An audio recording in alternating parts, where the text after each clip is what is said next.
እዙይ ሬዲዮ ኤረና ድምጽ ራዲዮ ኤረና ኣብ ኢትዮጵያ ገበናት ኩናት ይፍጸም ከይህሉ ምጽራይ ዘካይድ ኣካል ሕቡራት ሃገራት ናብ ትግራይ ከኣቱ ጻዕርታት ይካየድ ኣሎ። ፕሬዚደንት ጅቡቲ ንፕሬዚደንት ርእሰ ምሕዳር ሶማሊላንድ ናይ መራሒ ሃገር ኣቀባብላ ምግባሩ ንመንግስቲ ሶማል ኣቆጢዑ። ደቡብ ሱዳንን ቀጠርን ኣብ ጉዳያት ጸጥታ ምምይያጥን ንግብፂ ኣሻቂሉ። ኣርስታት ዜና ክትከታተሉ ጸኒሕኩም ክቡራት ሰማዕትና ዝርዝራቱ ይቕጽል።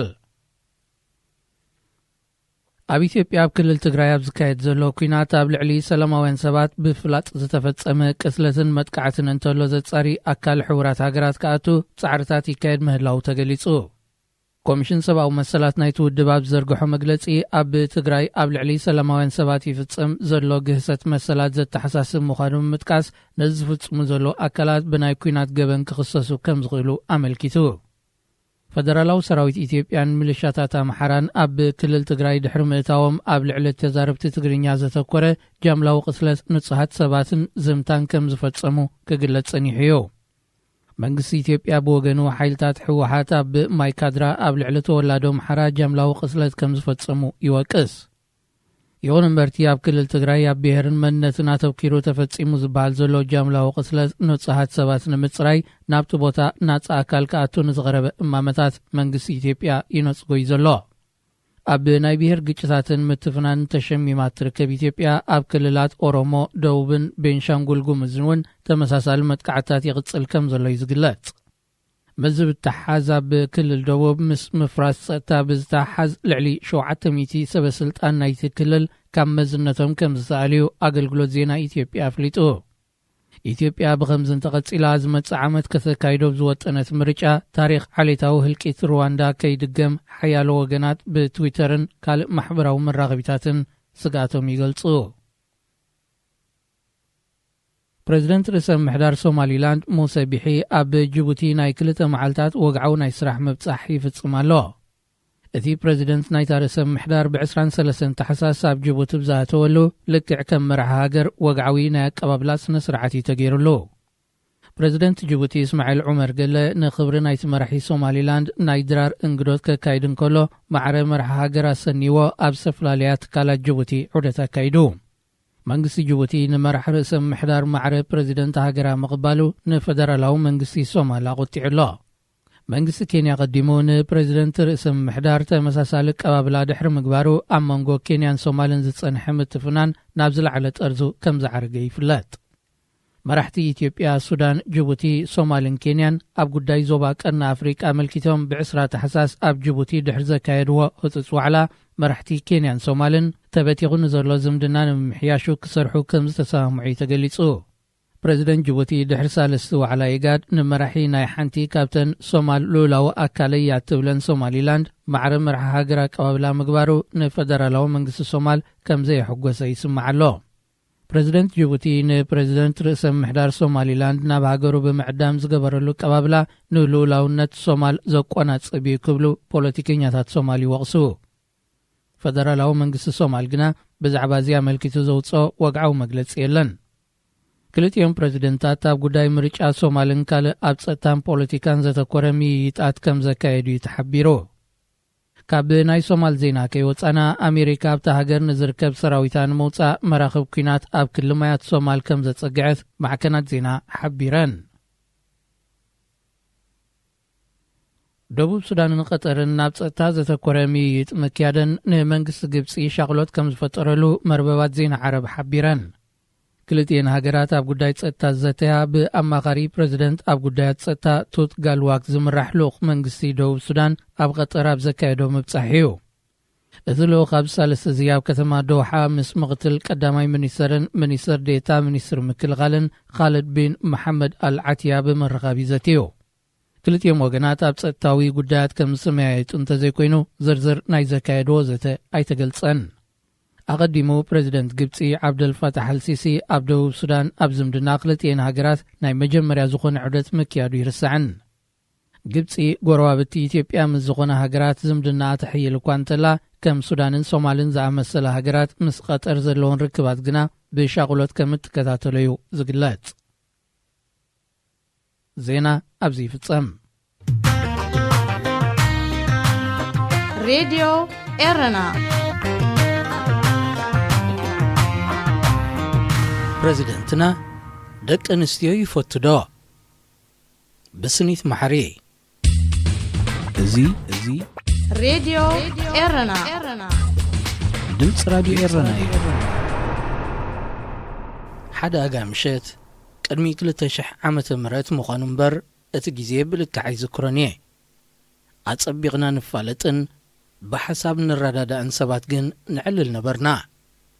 ኣብ ዕላልና ኤርትራውያን ደቂ ኣንስትዮ ንፕሬዚደንት ኢሳያስ ከም ዝፈትውኦን ሳልአን ኣብ ስልጣን ከም ዝመፀን ከም ዘሎን ይደጋገም ነበረ። ንሱኸ ደቂ ኣንስትዮ ይፈቱ ዶ? ነቲ ዕላል ብፍልጠትን ሓበሬታን ዓብሊልዎ ንዝነበረ ሓተትክዎ።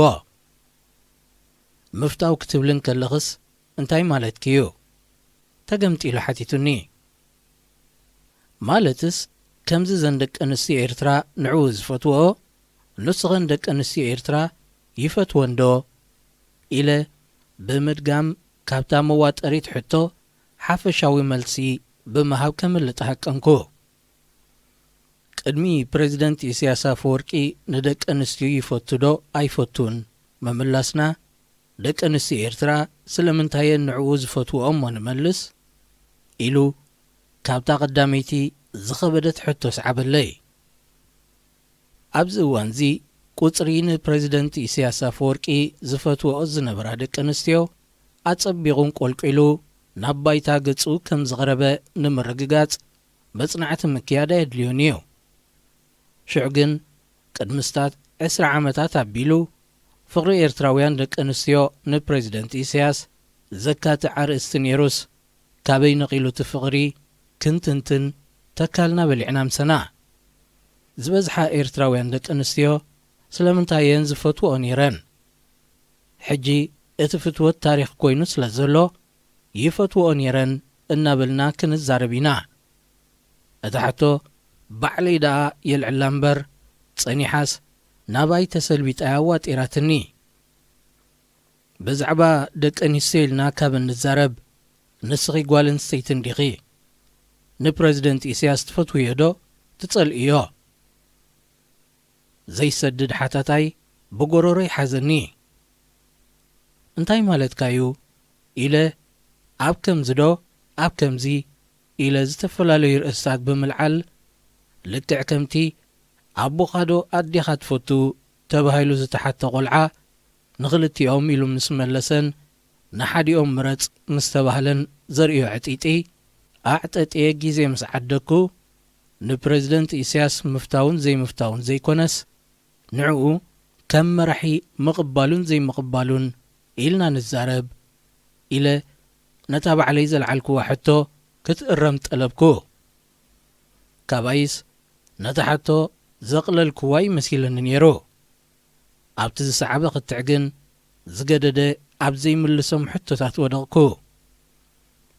ንፕሬዚደንት ኢሳያስ ኣፈወርቂ ከም መራሒ ከም ዝቕበሎን ከም ዝድግፎን ድምፀይ ስለ ዘስማዕኩ ስለምንታይ ንዝብል ሕቶታት ክምልስ ነይሩኒ።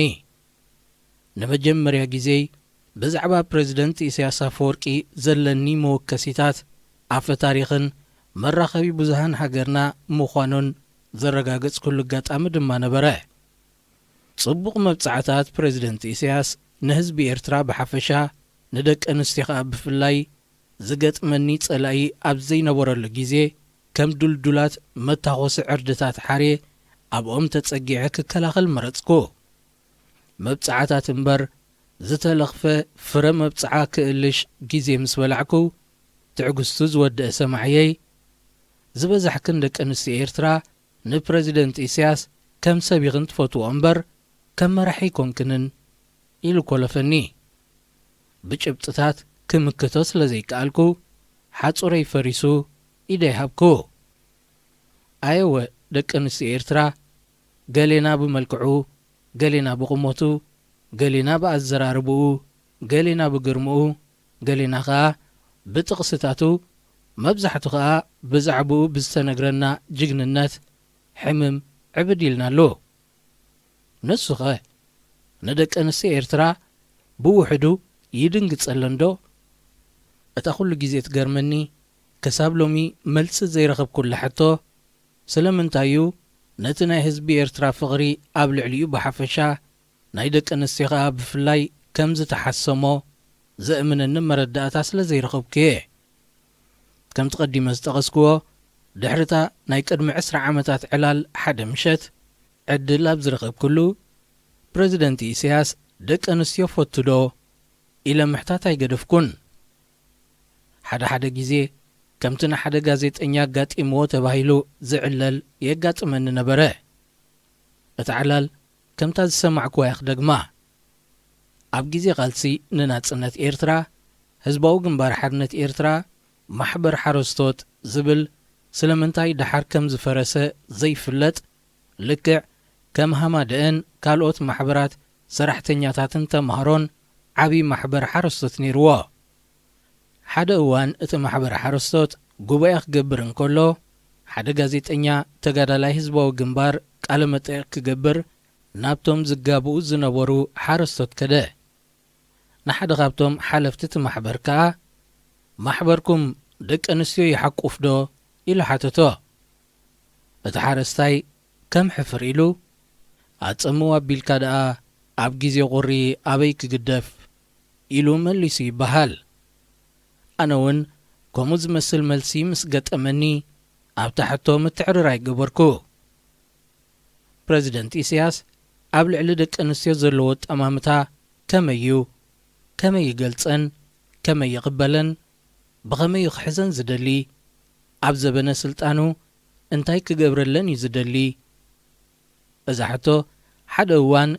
نحد نبريزيدنت إيسياس أتصبي غزفو التصب توقابو الكلو عدل جيري انتاي قدسكي أي بلنن بريزيدنت إيسياس كابتن قداموت كل على زي دلين انت تلعيلن كا زحرقو سلست حتوتات حتو دك أنستيو حتو غانقا حتو هايمانوت مخانن بمتكاس بزعبا قداي مسلن بوتان دك أنستيلكا زلع الحتوتات كم زحرقو قلت صلي حق حيش كا بريزيدنت إيسياس درت زي بلو تتصبيت قد تصاني حنس شعو سنبيده دحريو بريزيدنت إيسياس بعلو آيانوتين بزعبا مسل دك أنستيو ززاربا زلوا أتن كدانن نايزا حتصبالن دك أنستيو مسل زي حلوا بمبال نامن مخانن زي تفلطا دك أنستيو زنت أتصر مشن بوبا كورور سمعخوا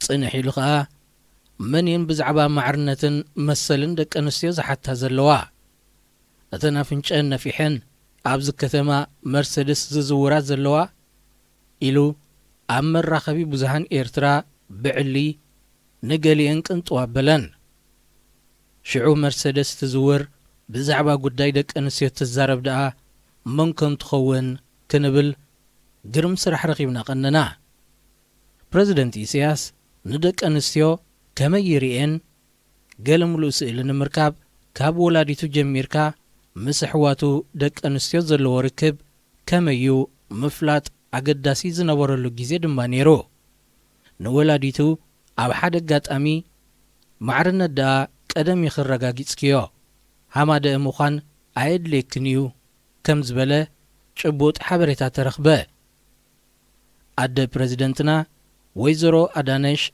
نتمز ولدهم أستاد درزن قلعو ست لبت أبيلن زخدا ملاخيت سبيت منبارن أدي انون عبايون بريزيدنتنا مخاننيو تمسا سالي زانتا كم زلوون بنصار ولاديو أتو أفوركي أب بيتهم كم تناي بعلت بيتهم حيلن سلطانن كم زي نبورم رقود سنتو زي تراتر حبريتا دما سعبه إز مرحنا زلو بريزيدنت حيل دك أنستيو وي عدل زرخبا دك أنستيو انتاي كقبرا كم زغيلا كاب بقولعو أب جزءون كله كم زفلطون بتحيلي كم زعبين بقعتن كم زفرهن عدل كهبن كم زيدلن أب زبل مدمدمتا بتيحي نتبول انتاي زوهاللكو حبريتا كم تز تردأني غيره بعلاوي مدمدمتا قبر كله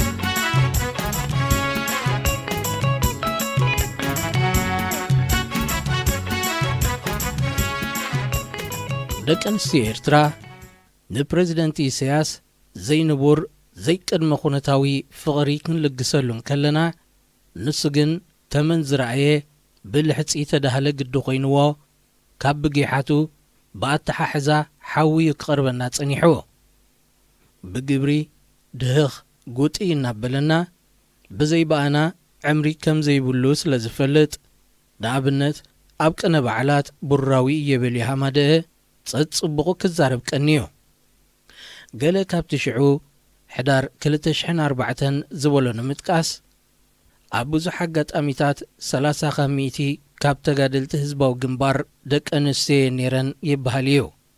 እዚ ብፍቕዲ ክርአ እንከሎ ጥራይ እዩ። ኣነ ሕቶም ወሰኽኩ እቶም 70% ደቂ ተባዕትዮ ክንደዮም ኣበርኪቶም 100% ድዮም ኣበርኪቶም እተን 30% ኸ ክንደይ ሚእታዊት እየን ኣበርኪተን ዝብል ሕቶ ልዒልካ እንተዝትንተን ኣበርክቶተን ደቂ ኣንስትዮ ልዕሊ 100% ምንባሩ ኣየጠራጥርን። ኣብ ዓውዲ ኺናት ኣብ ፖለቲካ ቁጠባዊ ማሕበራውን ባህላውን ዓውድታት ናይቲ ቃልሲ ዝነበረን ተሳትፎ በቲ ኣቐዲመ ዝጠቐስክዎ መለክዒ እንተንመዝኖ እሞ ምስቲ ብዙሕ ደቂ ተባዕትዮን ኣበርክቶኦምን እንተንነጻጽሮ ብርእቶይ ናይተን ደቂ ኣንስትዮ በርክቶ ዝለዓለ እዩ ክብል ይኽእል ምስ በለ ቀጺሉ እዚ 30% ዝበሃል ተሳትፎ ነተን ኣብ ሜዳ ብረት ዓጢቐን ዝቃለሳ ዝነበራ ደቂ ኣንስትዮ ጥራይ ዝምልከት ውሑድ ኣሃዝዩ ኣብ ውሽጢ ሃገር ይኹን ኣብ ደገ ኣብ ዝተፈላለዩ ንጥፈታት ናይቲ ቃልሲ ማዕረ ደቂ ተባዕትዮን ልዕሊኡን ናይ ዘበርክታት ዝነበራ ደቂ ኣንስትዮ ብዙሕ ግን ካብዚ ኣዝዩ ዝተዓጻጸፈ እዩ። ኣብ ውሽጢ መስመር ጽላኢ ኣብ ትሕቲ ጽንኩርን በዳህን ኩነታት ትብዓት ዝሓትት ሓያል ጽንዓት ዝጠልብ ልዑል ተወፋይነት ኣብ ዘድልዮ ንጥፈታትን ዕማማትን ዝሳተፋ ዝነበራ ደቂ ኣንስትዮ ብዙሓት እየን። እዚኣተን ኣብ ልዕልተን ንሜዳ ወሪደን ብረት ዓጢቐን ዝቃለሳ ዝነበራ ተጋደልትን ተዳእ ደሚርናየን ምናልባት ኣብቲ ሃገራዊ ቃልሲ ዝነበረን መጠን ተሳትፎ ደቂ ኣንስትዮን ደቂ ተባዕትዮን ካብቲ ኩሉ ሳዕ ዝግለጽ ኣሃዛት ክመዛበል ይኽእል ይኸውን። ምኽንያቱ ብዘይካቲ 30% ናይ ሜዳ ተሳትፎ ኣብ ውሽጢ ሃገርን ወፃእን ኣብ ዝተፈላለዩ ዓውድታት ናይቲ ቃልሲ ዝነበረ ተሳትፎ ደቂ ኣንስትዮ ኣዝዩ ብዙሕ እዩ።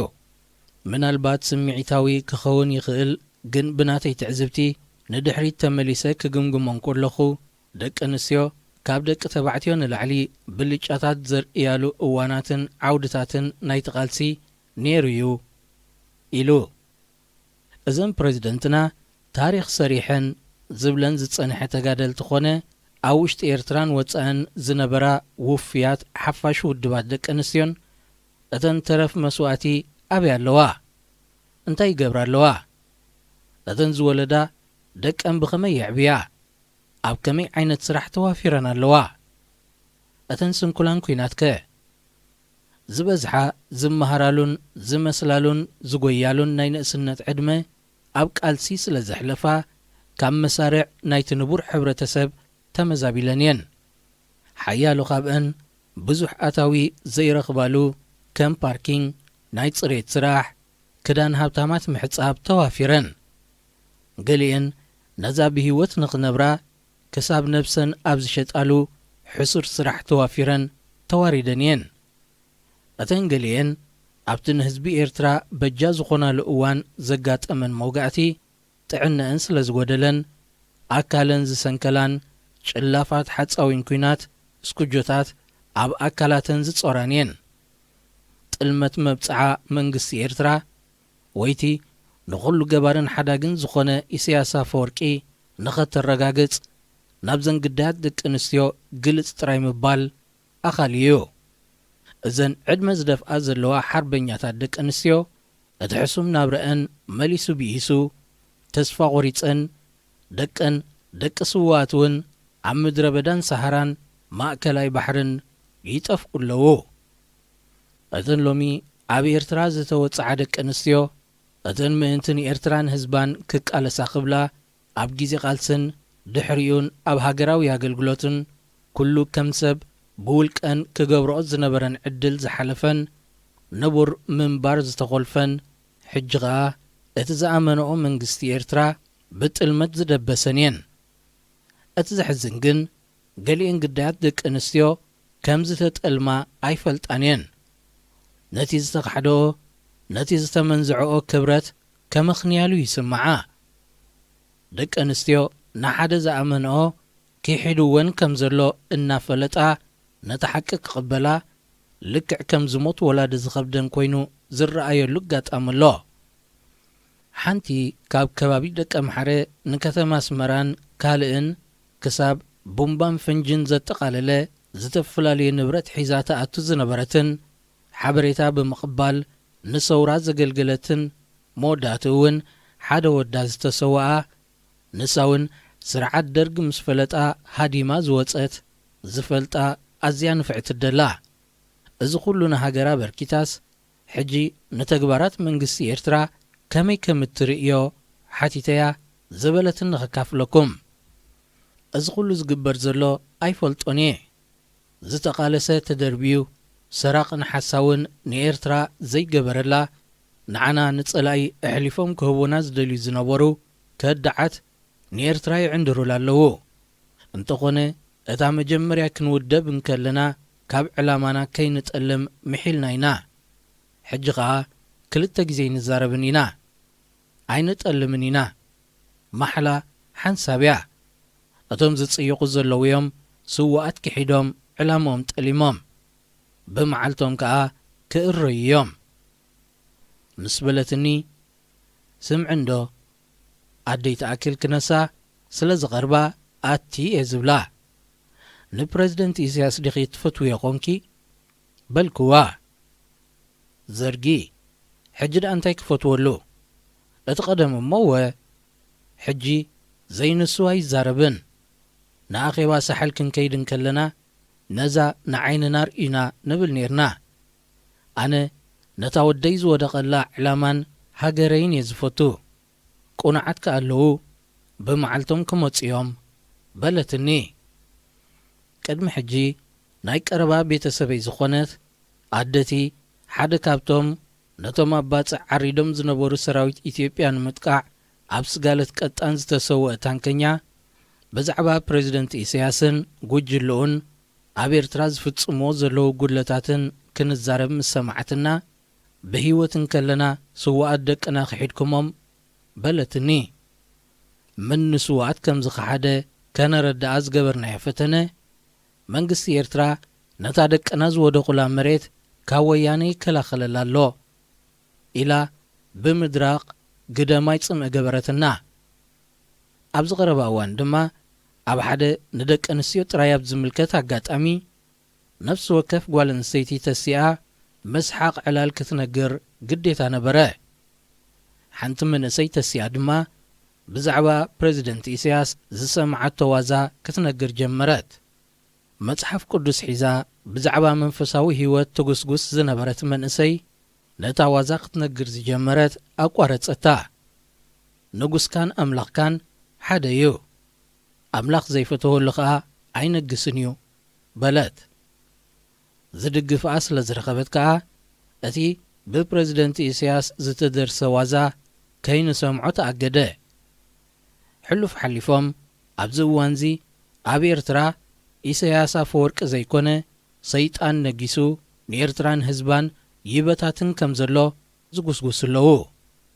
ገለገለ ዴታትና ኣሕዋትና ደቅና ደቂ ኣንስትዮ ጠንቂ ዝኽትምንአንን ወላድ መኻን ምዃንን ጥሜተን ስደተን ምብትታን ስድራ ቤታተን ነቶም ታሪኽ ገድልን መስዋዕትን ኣሚነን ደቀን ኣሕዋተን እናሸጡ ዝነብሩ ዘለዉ ኣብ ኤርትራ ተፈጢሮም ዘለዉ ሰፉሉ ረብሓ ምዃኖም ኣይፈልጣንየን። ገሊአን ከዓ ነቲ ሓቂ ምቕባሉ ከቢድወን ዘለዋ ይመስላ። ጊዜ ረኺብካ ኩሉ እቲ ዝበሃል እንተሰሚዕካዮ እቶም ንኤርትራ ዝሕምሱ ዘለዉ ጸየቕቲ ጉጅለ ዓበናይ መንቀራቐር ስምዒታት ህዝቢ ዝያዳ ከዓ ደቂ ኣንስትዮ ተሓቢኦም ከም ዘለዉ ካብ ዕላላት ናይ ዘናዴታትናን ኣሕዋትናን ገለ ክንርዳእ ንኽእል ኢና።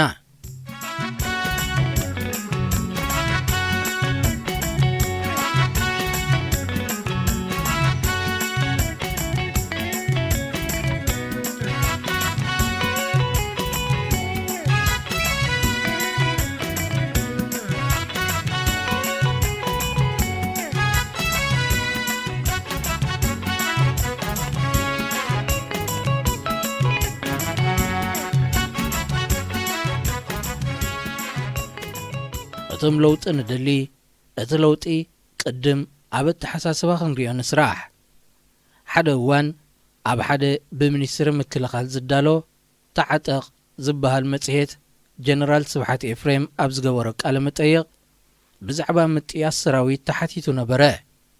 ጀነራል ስብሓት ኣብ መልሱ ነተን ኩለን ዝወለደኦም ደቀን ኣብ ሃገራዊ ኣገልግሎት ዝኸዱ ብዘይ ሓጋዝን ኣላይን ዝተረፋ ኣዴታት ብዛዕባ ምጥያስ ደቀን ከም ዝሓታ ምስተሓተ እተን ብዛዕባ ምጥያስ ዝሓታ ዘለዋ ስቂልክን ቡንክን ቅለዋ በለን ኢሉ ዘንድድ ዘረባ ምስ ደርበየ ድሕሪ ሕጂ ኣዴታትና ከምዚ ኣብ ግዜ ወራር ወያነ ዝተረኣየ ኣብ ጎንዲ ግንድዐ ክሓርሳይ ንደልን ኢና በለ። ኣብ ዓለም ብዘይ ካብ ኤርትራ ደቀን ሰብኡተን ዝተሓድጋ ስድራ ቤታት ኣለዋ ዶ? ኣዴታት ኤርትራ መቕሊ ዘይኮነ ኩሎም ደቆም ተጣይሶም ክምለስወን እንተሓተታኸ ገበን ድዩ? ኤርትራ ትህሉ ህዝቢ ኤርትራ እንተፈትዩ ጥራይ ደይኮነን ኣብ ኤርትራ በቂሎም ዘለዉ ፍጮ መራሕቲ ግን ንህዝቢ ኤርትራ ከም ዝውልቃውጥ ጥሪቶም ሓሲቦም ብደረት ኣልቦ ግዜ መሰከላበትዎ ብዘሰንብድ ቁፅሪ ዓዲ ገዲፍሎም ይስደድ ኣሎ። ኣብታ ተገርም ኤርትራ ግን ወላዲ ኾንካ ንደቅኻ ምሕታት ገበን ስለ ዝኾነ ኣዴታት ኤርትራ እቶም ኣብ ጎንዲ ጊንድዐ ዘይኮነ ኣብ ገዛ ዝወለዶኦም ደቀን ዘብልዖኦም ስለ ዝሰኣና ህፃናትን ከለዉ መደቀሲ መድሃኒት ሂበን ዶብ የስግሮኦም ከም ዘለዋ ፕሬዚደንትና ነጊሩና። ትሩፍ ድሕሪ ደጊም ኣትን ግዳይ ናይቲ ኩሉ ሕሰም ዝኾንና ደቂ ኣንስትዮ ድሕሪዚ እንታይ ክንሰምዕ ንጽበለና? ሬድዮ ኤረና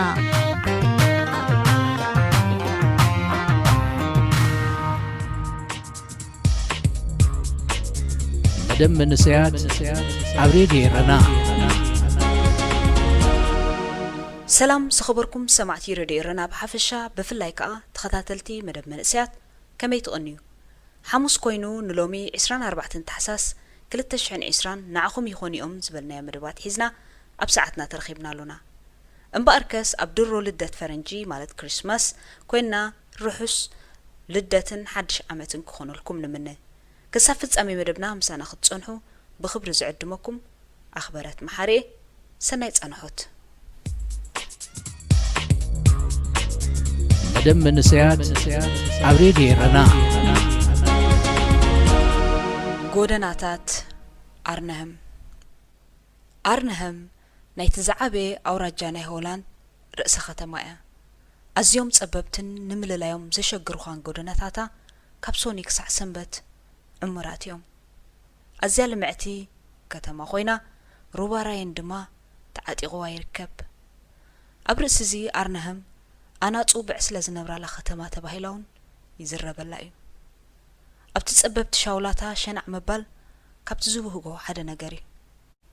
ምምጻእ ኮሮና ቫይረስ ተኸቲሉ ውሸባ ምስ መጸ መብዛሕትኡ ጎደናታት ጸምዩ እኳ እንተነበረ ጎደናታት ኣርነህም ግን ከምቲ ዝድለይ ጸምዎን።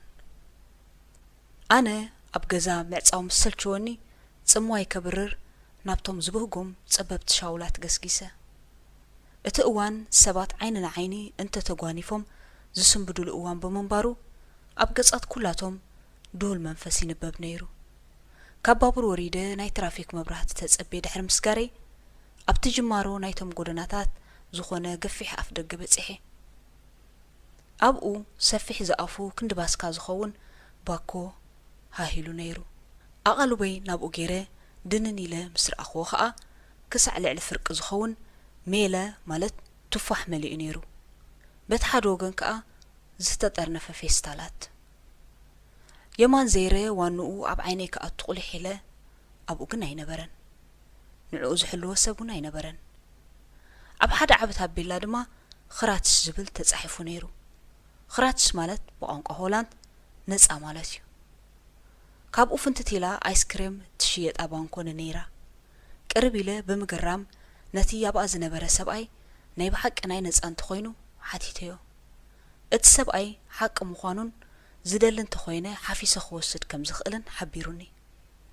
نفلم أوان نسدت مسجنت كودادرو جميرة مشاب تاريخ مصحف قدس أدم حاتيات نتزي قبر دك سبات كله ما بجنت إيدن كل خي قدلهم بناس أخنوبرو يخلون يرمي زبل بفلاي سكواد أتوفاح كم حدا قدس زرقي بزح أوان تتغيسلو مس نفسي كسب زهتمتم أبدأ أزبلا مقوثاتي شابو قدمتها معالتي إنه حقوي بزعبا خورونات تنقى أخبلا مسدوغل كلا زبلتني كم حد الشاب إزني قاليحو برهان قالي أديخي حمامسي مقليم تسأنون إذا قالي زي مقل قنا قجاي قجامس أنا يمقلني بوست أزاقيرا زحلفت اللي ملأختي ما مليسو ترقمو بريه اللي قجامس أن مقليه بلون حقا أنو حقوي طميت أيلابونيو نتخاب إيد كان بأفكا زخونا نابرا حدنا زكيرة ما مليسو سقاي هتساناتن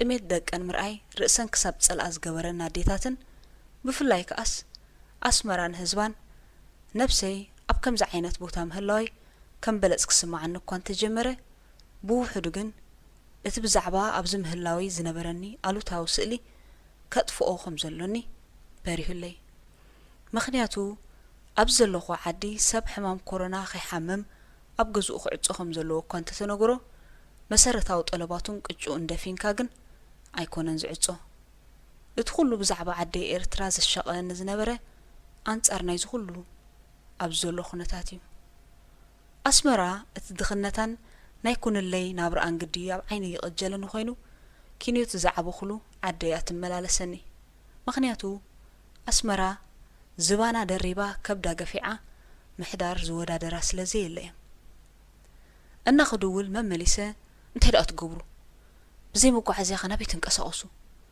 حجس قدر حارنة سبي بلون مالديو أبسومون بوحدو حانسابن كدول زدقاقمو محطوتاتيوم نزوم ملس زي ركبو محطوتات أبرئسي كسئل انت فتينة كابا أمرين العلياتهم زخونوني أب إرترا بحافشا بفلايكا أبتا قدم خلن ترأيان دميقان دحر خلن سترفت أسمرا سب بزي سراح بزي منقصقص كمي جيرو ازخلو وارح حاليفوني حالفونالون اندعي دويلة بحطوتات طقز بلا محازي كم زي العمليسات اللي أبز غربا معالتات حجي كاب قدايف نمأخل كتما بخاروسان خيدال لنا كاروسان تدخل كلنا خاب بأدقخن كيدينا كساب نعون خلقال مالتي نحنا خمي جيرنا نتزمت سحدش متصاببو نلما مدوت راحي نفسنا لميدو سلازي زمت انت متصا كن لوم دنبر كن لوط أزبل مورال زلنا يمسلنني جنبخ حتى كمحازي إلى بحطو تمليساتني أبتدقنا يتنبرو مورالكم كميو مورالنا نتقل بمدققام ترحس كيتا أبها قرنا إيرترا إزي يابلع على خطك أسنحن كالئن نخبابي 9 توارح اون كوين تسانيهم كاب قدمة مال سولس على إسران كلتن تحساس كل تشحن إسران أبتك بارزو على نقط خورونا زملكت حدش حق خمزواتسة زحبر مالأختي مجمريا عيني مسكفتكو كاب عراتي كورتكم بيبا أب حدش عمد جل تسفا كتسبت سانحة لبين هزبين كم زعينة زينات زرق حلو كتحاسبو كساعات تتسقميس دمدمكا نلعل 9 توارح زخونة يخون أتاوي زي اتوسب كمي جيرو حجخة قربون زي تفلت أجزي كتسأنح زخل عقمن مورالن كلوي إيرترا هزب خبيني من قد هيوتي زحلف زولو زي وقح سلام إذا حدش حقي هزبي كابن نابن مالت ولا بفرسن أدقن كي كأساقس زعقت حقيو هزب قطرات أب كوابيو زركب كتماتات بأقرنا تقعزة نتن كاب دقاز حوالا جنزب كم تسانيحو حجي زخوني يخون من كأساقس انت دا أدخل كيلو كم يجيرو 5 أني زي فتح قصاري هزبنا بان خير خبا بزعبا ديمقراسي ويكام غيار سرعات كحسب مقياس كخون خالي مخنياتو حتى وجا حتى هلاوي اتخوينوتي اتفتح كابزون بوحدو أبعد دماتنا اجانا وحسنا زولنا كمتس اقبؤون متقبؤون راديو إيرنا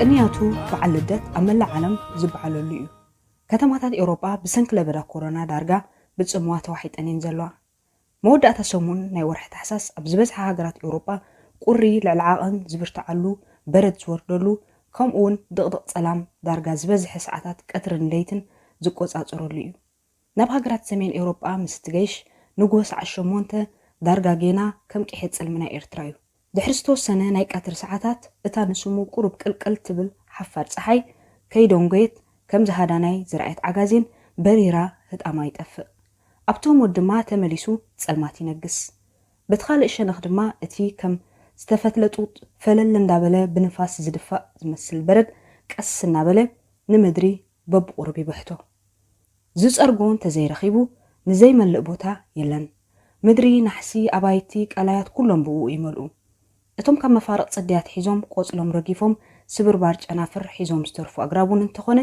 ብበረድ ካብ ምሽፋን ኣያምልጡን እዮም ካብ ማእከሎም ሓደ ጽሕዲ ጥራሕ እዩ ነዚ ዝምክቶ ኢዱ ንበረድ ኣይህብን እዩ ዝዓሰለ በረድ ይዕሰሎ ወላኸይ ዓጀቦ ተሰኪምዎ ናብሩ ይቕጽል ክሳብ ወቕቱ ኣኺሉ ፀሓይ ወፅያ ንበረድ ካብ ኩሉ ገጽ ምድሪ ነበራ ንበረድ ትገብሮ ኣብ ዋርሕ ታሕሳስ ጥሪ ለካቲት ምስ መጋቢት ንጉስ እዩ ኣረገለ እዋን ክሳብ ሚያዝያ ይሰትኹ እዚ ነቶም ኣብ ጫፍ ሳይበርያ ናይ ራሻ ወይ ሃገር ኣይስላንድ ዝበሃላ ኣይምልከትን እዩ ኣብኡስ ክሳብ ወርሒ ሓምለ ከም እምባ ኮይኑ ክትሪኦ ትኽእል ኢኻ ነዚ ክስተት ናይ ተፈጥሮ ካብ ሃገራት ኣፍሪቃ መጺኡ ዝተዓዘበ በጻሒ ኩሉ ተደሚርዎ ዓደይ ከብሎ ንቡር እዩ ተወላዶ ተን ሃገራት ድማ በኣንጻሩ በረድ ኣብ ግዜኡን ተዘይተቐልቂሉ ብሓሳብ ይሻቐሉ ነቲ ጸልማት ብሽምዓታት ሎሚ ድማ ብሕብራዊ መብራህታት ገይሮም የባርርዎ ነቲ ቀዝሒ ድማ ፈልፂ ገይሮም ቤቶም ኣማሚቖም ዓዲ ካድለ ይብልዎ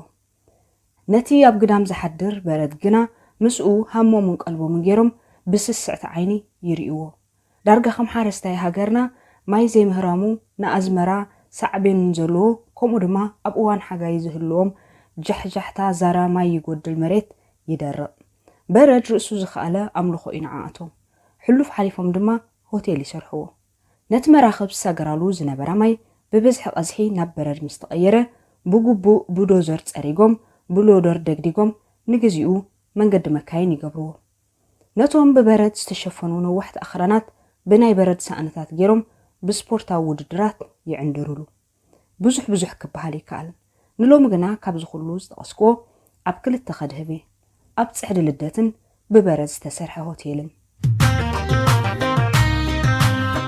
ሬድዮ ኤረና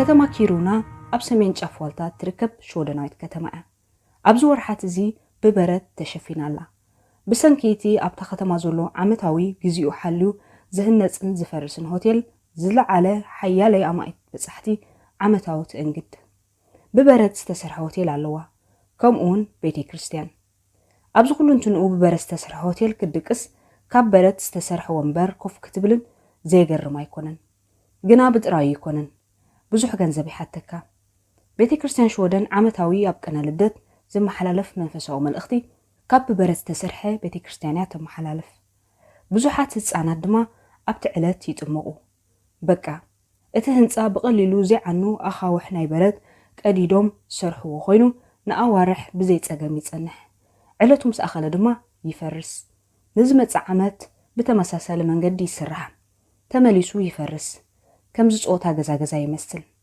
ጾታ በረድ ክትብሎ ይከኣል ይኸውን ግና ሚልዮናት ወፍሪ ዝግበረሉን ሚልዮናት ኣታዊ ዝርከበሉ ቁም ነገር ዓውዲ ቁጠባ ናይ ህዝቢ ምዃኑ ዘይምስሓት ነዚ ተኣምረኛ ህንፃ ናይ በረድ ንምርኣይ ካብ ብዙሕ ኩርናዓት ናይ ዓለም ናብታ ከተማ ካብ ታሕሳስ ክሳብ ሚያዝያ ይውሕዙ ሓጋይ ምስ ኣተወ ግና ነበርያ ይኸውን ቆራሪት ከተማ ኪሩና ግና ብሰብ ትመውቕ ህይወት ከዓ ትቕጽል ናብቲ ካልኣይቲ ሕዝቶና ምስ ንሰግር ንሱ እውን ብዛዕባ ገረብ ጽሕዲ እዩ ቀዝሒ በረድ ዘይስዕሮ ገረብ ኣብ ልዕሊኡ ዝዓርፍ ሓርጭ በረድ ድንብርፅ ከይብሎ ንኣዋርሕ ይፀሮ ኣብ ሰኸም ድማ ነቲ ነዊሕ ቁመቱ ደሚቑ ሓምላይ ኣቕፅልቱን እቲ ጻዕዳ በረድ ወላ ብጸልማት ኣብርህዩ መመሊሱ ቅምጽምጽ ከም ዝብል ይገብሮ ደቂ ሰባት እውን ነዚ ትንገርቲ እዚ ኣድናቆቶም ንምግላጽ ዓመታዊ ቅነ ልደት ምስ መጸ ንጽሕዲ ቆሪጾም ናብ ኣባይቶም ይእትውዎ ኣብ ክንዲ በረድ ግና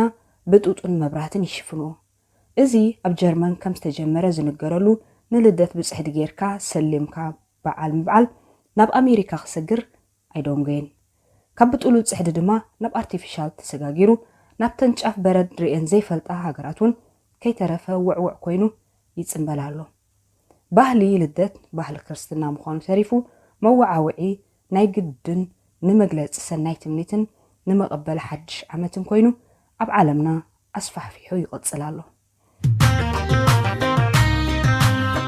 ሬድዮ ኤረና